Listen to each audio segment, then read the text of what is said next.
entonces tenéis la entrada por la parte de atrás, me dicen, ¿vale? Que mañana os entregan las acreditaciones, entonces tenéis que entrar por la parte de atrás, ¿eh? Bien, vamos a empezar entonces con el capítulo de la patología mamaria y vamos a centrarnos en el cáncer de mama. Nos centramos en el cáncer de mama porque es sumamente importante para el examen MIR. Es seguro que nos van a preguntar algo sobre el cáncer de mama. 2 preguntas, 3 preguntas, no sé cuántas, pero lo que sí es seguro es que nos van a hacer alguna pregunta sobre el cáncer de mama. Bueno, ya sabéis que es el cáncer más frecuente en la mujer, que la mayoría de las veces es un cáncer que aparece de forma esporádica, otras veces tiene una cierta tendencia como a agregarse en familias y hasta un 5 o un 10% de los cánceres de mama se consideran hereditarios. Fijaros en la evolución en el cáncer de mama, parecido a lo del cervix. Hay una hiperplasia en la unidad terminal ducto-lobulillar, en este caso. De ahí se pasa a displasia, después se pasa a carcinoma in situ y, por último, a carcinoma invasor. Recordad esta unidad terminal ducto-lobulillar, que es donde se suele originar el cáncer de mama. Factores de riesgo para el cáncer de mama. Recordadlo, que nos lo preguntan muchas veces en el MIR. Sin duda, la edad. A más edad, más riesgo. El sexo, evidentemente, es una patología muy característica de la mujer. Antecedentes personales o familiares. Especialmente hay riesgo familiar cuando son cánceres de mama en mujeres premenopáusicas, cuando son tumores, además, bilaterales y son familiares de primer grado.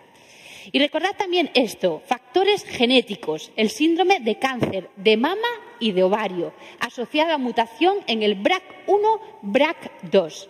Esto, el síndrome de cáncer de mama y ovario familiar, se transmite de una forma autosómico dominante, aunque con una penetrancia variable. Ello implica que las mujeres portadoras de estas mutaciones van a tener un riesgo de cáncer de mama de un 60% y de un cáncer de ovario de un 40%.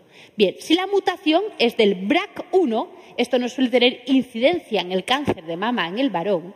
Y un dato importante es que los cánceres de mama que aparecen asociados a la mutación en el BRCA1 suelen ser de peor pronóstico que los esporádicos, es decir, no suelen expresar receptores hormonales y suelen ser mal diferenciados. Dato preguntado en el MIR, ¿de acuerdo?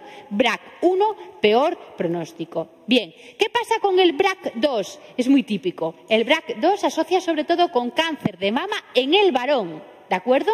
Y estos cánceres de mama asociados al BRCA2 tienen mejor pronóstico que los esporádicos. Es decir, suelen expresar receptores hormonales y suelen ser bien diferenciados. Continuamos con los factores de riesgo. Factores hormonales. Muchas veces, como os digo, el cáncer de mama es hormonodependiente, lo de siempre.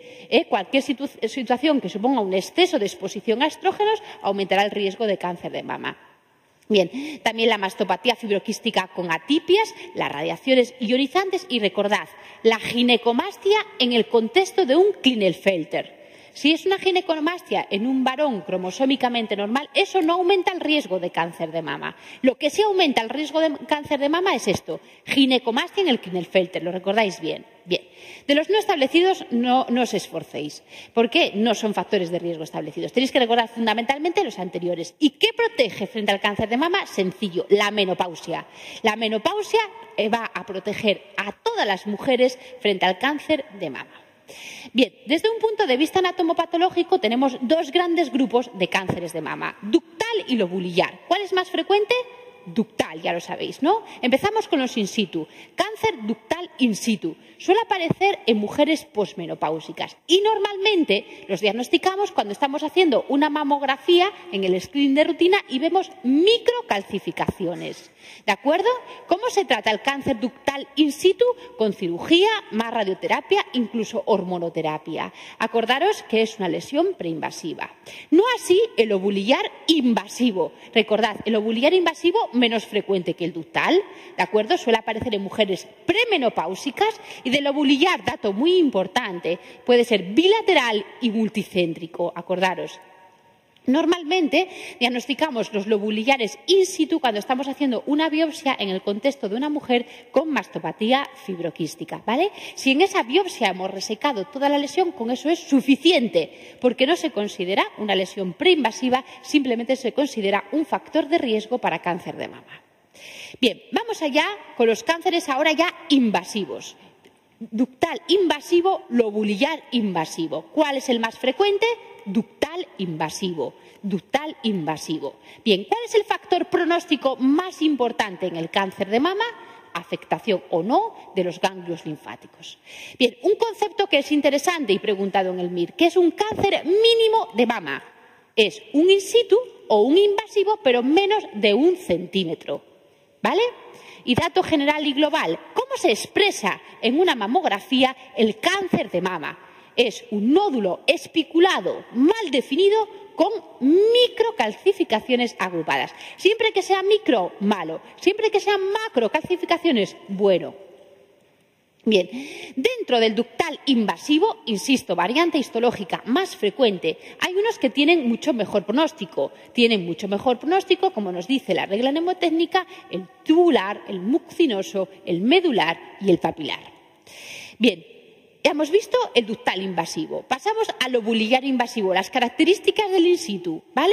Afectación bilateral, afectación multicéntrica. Fijaros, en el lobulillar es frecuente que no haya microcalcificaciones en la mamografía, ¿vale? Puede incluso escaparse al diagnóstico por mamografía porque no da microcalcificaciones. Lo que da es eso, un nódulo espiculado mal definido y lo que veis aquí muchas veces en las dos mamas.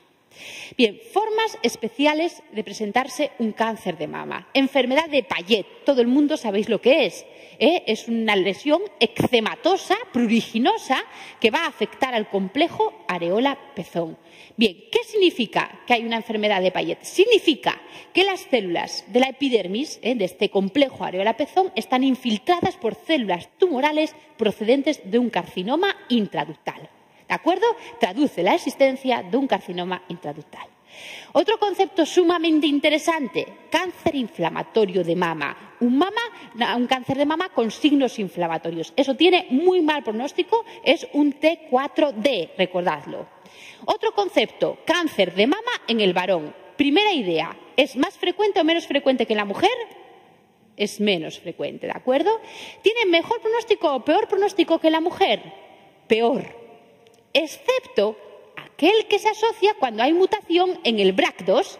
¿Os acordáis que cuando había mutación en el BRCA2 eso se asocia a mejor pronóstico? Perfecto. Acordaros, la ginecomastia única y exclusivamente es factor de riesgo para cáncer de mama en el Klinefelter. Y luego otro concepto, cáncer oculto de mama. Fijaros, veo que tengo una adenopatía axilar positiva para cáncer de mama, pero no encuentro por mamografía ni por resonancia el tumor dentro de la mama. ¿Qué hago? Linfadenectomía y mastectomía, eso sería muy radical. Linfadenectomía o radiar la mama, o bien linfadenectomía y cuadrantectomía del cuadrante superoexterno de la mama. Recordad que la localización más frecuente del cáncer de mama es en el cuadrante superoexterno. Bien, además del ductal y lobulillar, bueno, aquí os pongo que existe una inmensa variedad de tumores dentro de la mama, como no, y como en cualquier otra localización. Bien, clínica, muy importante. Bien, la manifestación clínica más frecuente del cáncer de mama es tumor palpable, un nódulo que o bien se tacta a la paciente o bien le tacto yo. Puede aparecer telorrea, retracción del pezón, secreción, dolor, etc. Pero lo más frecuente es que la mujer se tacte un nódulo o que yo le tacte un nódulo.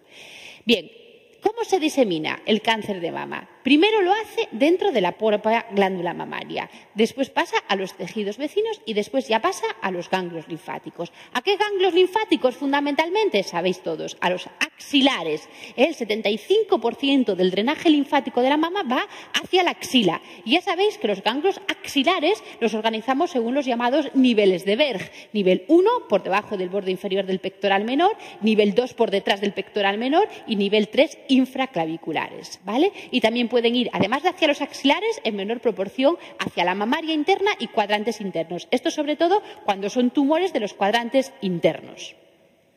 Bien, y luego, tristemente, el cáncer de mama rápidamente se convierte en una enfermedad sistémica. ¿Por qué? Porque metastatiza vía sanguínea. ¿A dónde? Al pulmón, dando metástasis en suelta de globos, al abdomen, al hígado, sobre todo el ductal. El ovulillar dentro del abdomen lo suele hacer en los órganos peritoneales y retroperitoneales, como genitourinarios o digestivos. Al hueso, metástasis óseas más frecuentes las que proceden de un cáncer de mama. Al ojo, también con frecuencia. Al sistema nervioso central, también con frecuencia.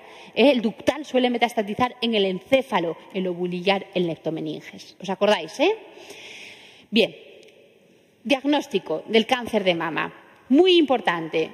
Hemos hablado ya del cribado de cáncer de cervix, ahora vamos a hablar del cribado de cáncer de mama. Se hace mediante, ya sabéis, las pacientes sin riesgo, mamografías. Cada 2 años hacemos mamografías para ver si tienen algún tipo de lesión. A las mujeres en edades comprendidas entre los 50 y 69 años. Si son mujeres con factores de riesgo, por ejemplo, portadoras de la mutación BRCA, el screening de cáncer de mama se hace más precozmente, ¿no? A partir de los 25 años, y se hace no por mamografía, sino que se hace por resonancia nuclear magnética. Acordaros que la resonancia es un método altamente sensible para el diagnóstico del cáncer de mama. El problema que tiene la resonancia es la especificidad, tiene muy baja especificidad.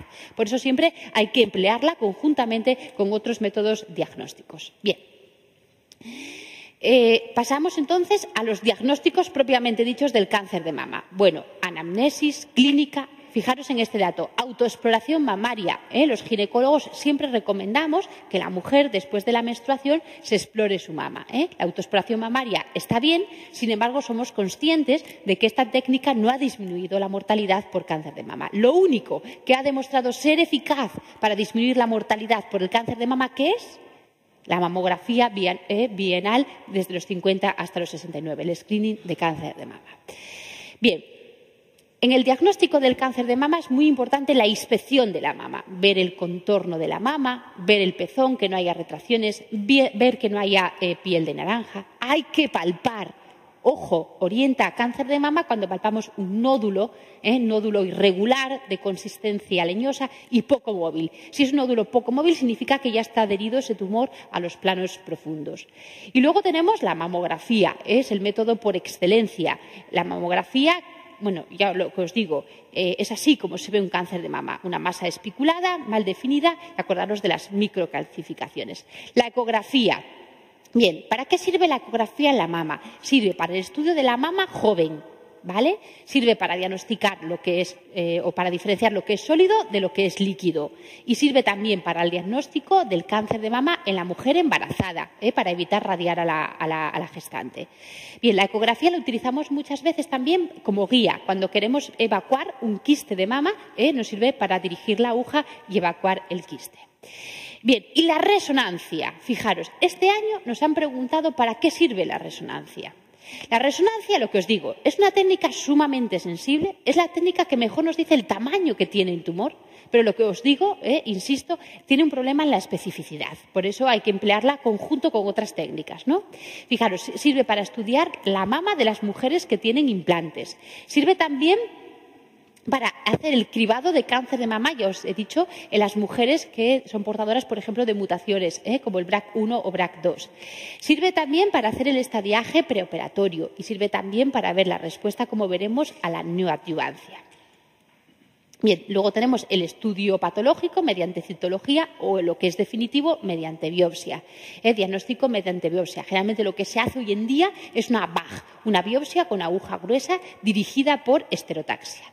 Bien, y por anatomía patológica, por biopsia, confirmamos el cáncer de mama. Luego hay que ver si está extendido. ¿A dónde? A los pulmones, al hueso, al hígado, etc. Podemos emplear también marcadores tumorales y el que más se emplea en el cáncer de mama es el 15.3. Bien, seguimos con el estadiaje. TNM. ¿Qué tal? Muy mal. No. Bien, ¿no? Es denso, Pero si os dais cuenta, me estoy parando muchísimo en la oncología y en el cáncer. Os lo estoy explicando todo, para que cáncer de mama, para que lo tengáis bien fresquito para ir al MIR. El estadiaje del cáncer de mama nos puede hacer desvanecer. Es muy sencillo. TNM, ¿vale? No es fácil. T1, T2, T3, T4. ¿Qué es un T1? ¿Un tumor de qué tamaño? Menor de 2 centímetros, ¿no? ¿Qué es un T2? Un tumor entre 2 y 5 centímetros. ¿Qué es un T3? Un tumor de más de 5 centímetros. T4, fijaros, T4A afecta pared costal, T4B afecta piel, T4C afecta pared costal y piel y T4D, lo que os decía, de muy mal pronóstico, inflamatorio. Bien, en cuanto a los Ns, a la afectación de las adenopatías, N1 cuando tenemos adenopatías homolaterales móviles, N2 cuando tenemos adenopatías homolaterales fijas o bien afectación de la mamaria interna y N3 adenopatías axilares y de la mamaria interna o supra o infraclaviculares. Y en cuanto a las metástasis, es súper sencillo, M0 sin metástasis, M1 con metástasis. Bien, tratamiento. Resumen del tratamiento. Bueno, por excelencia, el tratamiento primario del cáncer de mama es tratamiento quirúrgico. Esa es la primera idea a transmitiros. Si es un T1, T2, N0, N1, es decir, un tumor de menos de 5 centímetros, lo que hacemos es cirugía, ¿vale? Y hay que hacer cirugía sobre la mama y cirugía sobre la axila. ¿De acuerdo? Tumores de menos de 5 centímetros, cirugía sobre la mama y sobre la axila. Y luego, dependiendo del estado de los ganglios axilares, continuamos con el tratamiento. ¿Vale? Si los ganglios son negativos, pero tenemos factores de mal pronóstico, luego de la cirugía, poliquimio. ¿Vale? Ahora, ¿qué pasa? Los ganglios son positivos.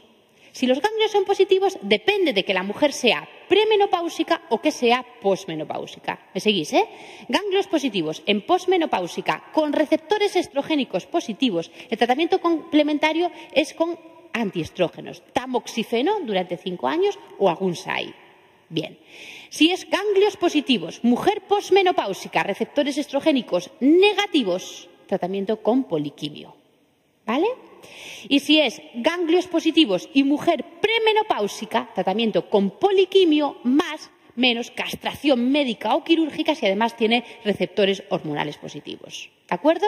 O sea, tumores de menos de 5 centímetros hay que operarlos. Cirugía sobre la mama y sobre la axila. Y después, dependiendo de cómo estén los ganglios, se continúa con el tratamiento. ¿De acuerdo? Si los ganglios son positivos, desde luego que hay que poner tratamiento. Y si es una mujer posmenopáusica con receptores hormonales positivos, el tratamiento que hay que poner siguiente es el tamoxifeno o los AIS. Pero en el resto de los casos lo que hay que poner es poliquimio. Bien, ¿qué pasa si el tumor es más grande? Más de 5 centímetros o un N2, N3. En este caso, antes de intentar operar ese tumor, hay que intentar reducirlo en el tamaño. Por lo tanto, poliquimio y luego ver si se ha reducido de tamaño. Si conseguimos un tamaño inferior a 5, entonces lo operamos. Y si no, ya radioterapia. ¿Vale? Y en uno u otro caso, si además es receptor hormonal positivo, siempre tratamiento antiestrogénico. ¿Vale? Y ya en el peor de los casos, estamos con metástasis. ¿De acuerdo? Pues entonces poliquimio, o si son metástasis óseas o del sistema nervioso central, pequeños nódulos, se puede dar también radioterapia. ¿Me habéis seguido? Más o menos, ¿no? Bien, ¿qué pasa en el embarazo? Caso clínico. Gestante que en la semana 20 de embarazo se diagnostica de cáncer de mama. Bien, ¿qué haríais? Hay que operar, ¿vale? Le haríamos mastectomía, más linfadenectomía y luego ¿qué le pondríais? ¿Hormonoterapia, quimioterapia o radioterapia? Quimio, ¿vale? La quimioterapia se puede dar durante el embarazo, excepto en el primer trimestre, en el segundo y tercero podemos dar quimio. Lo que nunca podríais dar en el embarazo es ni radio ni hormonoterapia. Por eso hay que hacer mastectomía y no cirugía conservadora en las gestantes, porque luego no podemos radiar la mama. Acordaros que siempre que hacemos cirugía conservadora sobre la mama, después hay que hacer radioterapia. Bien, entonces, cirugía, voy a resumiros cirugía sobre la mama. 2 tipos de cirugía. Mastectomía, mastectomía radical modificada, tipo Madden o tipo Patty, ¿no? Es quitar la mama. Tipo Madden, conservando pectorales, y la tipo Patty es resecando el pectoral menor, ¿vale? Cirugía conservadora, que es a lo que más se tiende actualmente, es quitar simplemente el tumor conservándole a la mujer la mama. ¿Vale? Eso es la cirugía conservadora. Requisitos, que esto no lo preguntan mucho, para hacer cirugía conservadora en la mama, que sea un tumor pequeño, de menos de 3 centímetros, y siempre y cuando después podamos radiar la mama. ¿De acuerdo? Eso sobre la mama. Cirugía sobre la axila. Podemos hacer linfadenectomía axilar, ¿vale?, que debe incluir ganglios del nivel 1 y 2 de Berg, debemos quitar por lo menos 10 ganglios axilares, o bien hacemos la técnica del ganglio centinela. La técnica del ganglio centinela no es otra cosa que detectar el primer ganglio que recibe la linfa de donde asienta el tumor. Ello implica que si ese ganglio no está afectado, no van a estar afectados el resto de ganglios. Luego evitamos así hacerle linfadenectomía. ¿Lo entendisteis lo que es, La técnica del ganglio centinela, entonces, el objetivo que tiene es evitar la linfadenectomía axilar. ¿Cuándo podemos hacer técnica del ganglio centinela? Lo mismo, tumores pequeños de menos de 3 centímetros que estén en cuadrantes externos y, evidentemente, cuando no palpamos ya ganglios. Si palpamos ya ganglios, entonces hay que hacer linfadenectomía axilar. Bien, ¿cómo se localiza el ganglio centinela? Pues con colorantes o con la técnica de Roll.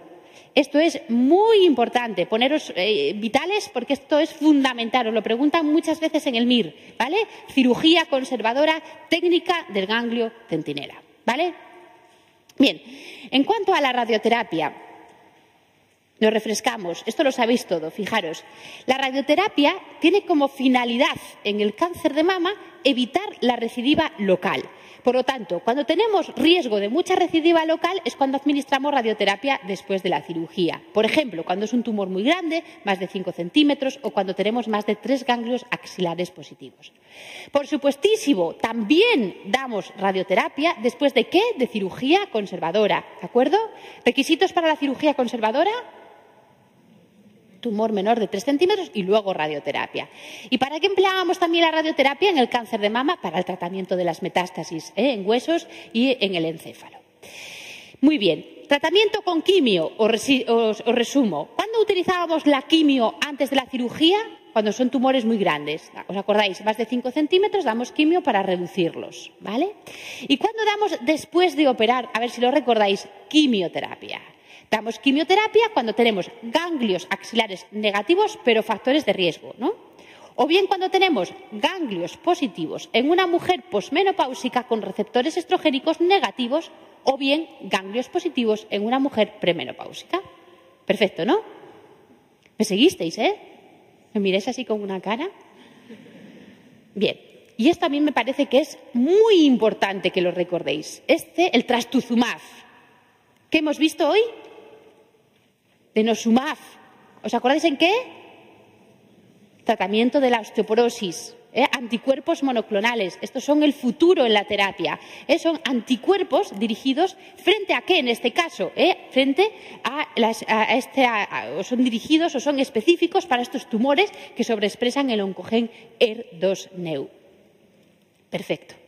Y esto yo creo que también es muy actual, todavía nunca nos lo han preguntado en el MIR, y esta es la actual clasificación pronóstica del cáncer de mama. Fijaros, tenemos el cáncer de mama que llamamos subtipo luminal. Luminal es el que expresa receptores hormonales y es el que tiene mejor pronóstico. Acordaros, luminal, receptor hormonal positivo, mejor pronóstico. Luego, subtipo HER2. Este tiene un pronóstico intermedio. A priori es un pronóstico malo, pero debido al trastuzumab tiene un pronóstico intermedio. Y por último, el tipo basal, el tipo triple negativo, receptor hormonal negativo, HER2-Neu negativo. Ese es el que tiene peor pronóstico, ¿vale? Recordadlo bien, ¿de acuerdo? Tenemos, por lo tanto, luminal, HER2 y basal. Ojo, que os lo pueden preguntar. Venga, pues entonces vamos a ver las preguntas Repemir, a ver qué os parecen. ¿La menopausia protege? Acordaros, que nos lo preguntan en el MIR, frente al cáncer de mama. La presencia de microcalcificaciones en la mamografía sugiere la presencia de cáncer de mama. Receptor hormonal positivo indica buen pronóstico, ¿vale? El factor pronóstico más importante en el cáncer de mama es la afectación o no de los ganglios axilares. Bien, y terminamos entonces con el repaso de ginecología. Bien, me extendí más en el apartado de ginecología porque es así como se refleja en el examen MIR. Preguntan más de ginecología, ¿vale? Ahora, os voy a orientar de la obstetricia, lo que suelen preguntar, y además cómo lo suelen preguntar, que es en forma